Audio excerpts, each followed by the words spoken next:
Happy Advent, everyone. Today is Sunday, November 29th, 2020, and that means that we're coming to you this year with this virtual Advent calendar, just like we did last year. We had so much fun doing it last year that I wanted to do this again for us this year. So just think back to your childhoods and getting those paper Advent calendars, and you opened the door of every day, and there was either a little saying or even like a piece of candy sometimes behind the door if it was a wooden calendar. And it was just something to look forward to every day. And that's why we're doing this year. So every day and Sunday in Advent this year in 2020 at St. John's is built around the whole experience of hope. It's loaded. The Bible is loaded with hope. And this year we need it, I think, just as much as anything else. So one thing I'm going to do this year is give us a tangible experience of hope. And maybe that will jog your memory a little bit or light a fire for you, and it'll help you think about your own hopeful experiences right now during this time too. And then, you know what? Since this year has been so difficult for all of us, I'm going to try to find some little tangible item of joy for us too. And I'm going to describe one today just because we need that this year. So listen to this verse from Isaiah chapter 9. It's going to be our theme verse this Advent for this Advent calendar. And here's what it is.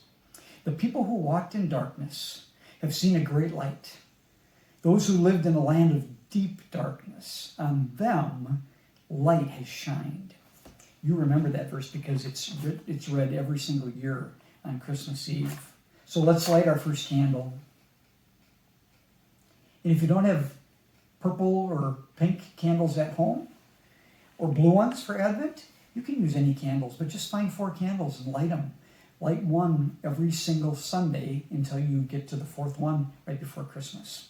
Now, here's my moment of hope for today. Last week we were up on the North Shore. We went outside one night. It was so clear.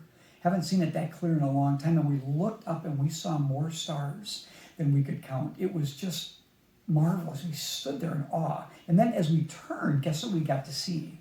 The Milky Way. You could see it bright and brilliant right there above Lake Superior in the North Shore.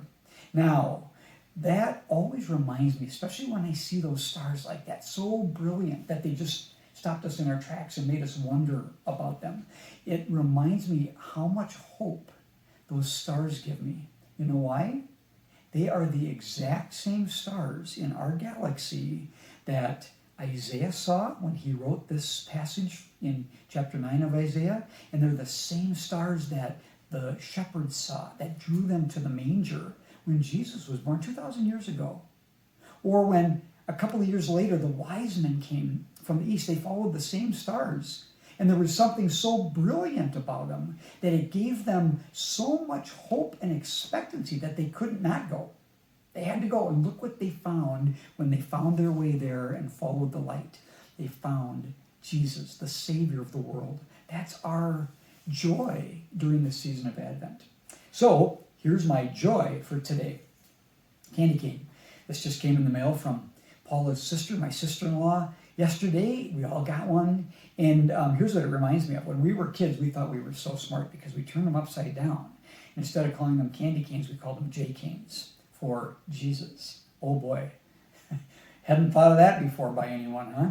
So here was my little joy, and it just, whenever I see these, it just jogs me back to being, 5 or 6 or 7 years old and eating our J-canes and enjoying them so much that we knew they were drawing us to Christmas. So everyone, happy first day and first Sunday of Advent. I will see you tomorrow on Monday.